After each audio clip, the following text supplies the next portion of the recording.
সাগর পথে দেশে প্রথম ফেরি চালু হলো চট্টগ্রাম সন্দ্বীপ রুটে। যাতায়াতে দ্বীপবাসীর শত বছরের কষ্টের অবসান ঘটিয়ে সকালে ফেরিটি পৌঁছে বিচ্ছিন্ন এই জনপদে। এ উপলক্ষে আয়োজিত অনুষ্ঠানে ভার্চুয়ালি যোগ দিয়ে প্রধান উপদেষ্টা বলেছেন, স্বাধীনতার পর 5 দশকেও নিরাপদ নৌপথ নিশ্চিত করতে না পারা লজ্জার। চোখের সামনে স্বপ্ন ধরা দিল বাস্তব হয়ে।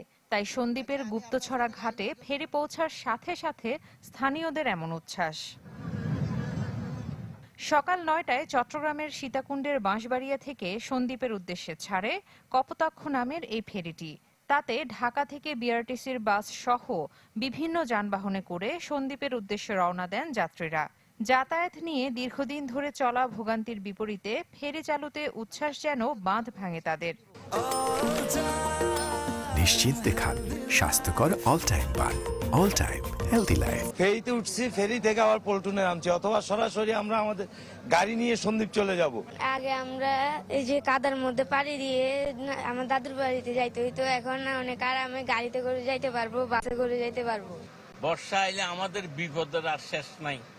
আমাদের এই স্টিমারে উঠা নামা আর স্পিড বোটে সবসময় জীবনের রিস্ক নিয়ে আমরা চলতে।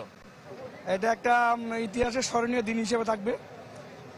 আর তাছাড়া আজকে ফেরিতে যাত্রী হয়ে আমি নিজেকে খুব গর্বিত মনে করতেছি। 1 বছর আগে আমি চিন্তা করিনি যে সন্দ্বীপে এই ধরনের কোনো গাড়ি নিয়ে আমি সন্দ্বীপ যাইতে পারবো, কারণ শুধু চিন্তা করতে আমার ছেলে মেয়েকে নিয়ে কবে সন্দ্বীপ যাইতে পারে নিরাপদে, কিন্তু সেইটা আজকে সাকসেস হলো। সন্দ্বীপের বহু লোক প্রতি বছর জীবন দান করছে এই সাগরের মধ্যে। সুতরাং আজকে আমাদের সেখান থেকে আমরা আজকে এই সমুদ্র পথে বাসে করে সন্দ্বীপ যাচ্ছি, এটা আমাদের স্বপ্নের ব্যাপার আমাদের জন্য একটা। ফেরি থেকে নেমে সাংবাদিকদের সাথে কথা বলেন উপদেষ্টারা। বলেন, যাতায়াত নিয়ে দীর্ঘ বঞ্চনার অবসান ঘটল সন্দ্বীপবাসীর। সন্দ্বীপের প্রবলেম ছিল, সেটা কিছুটা সলভ হয়েছে। যে আপনারা জানেন যে এটাকে ড্রেজিং করতে হয়ে, এই যে ঘাটটা তৈরি করতে ড্রেজিং করতে হয়েছে, এবং এই ড্রেজিং কিন্তু পুরা বছরে বছরে করতে হবে।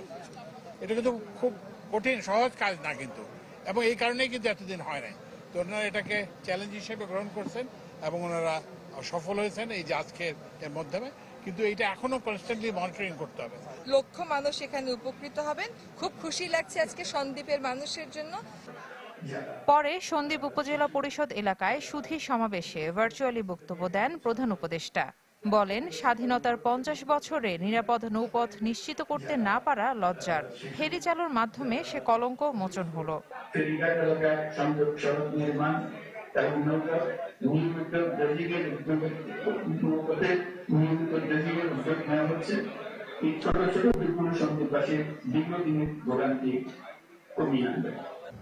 সাগর পথে দেশের প্রথম এই ফেরি প্রতিদিন সন্দ্বীপে যাতায়াত করবে 2 বার করে। এতে গাড়ির ধারণ ক্ষমতা 60 থেকে 70টি। ইসরাত আমি, চ্যানেল 24, চট্টগ্রাম।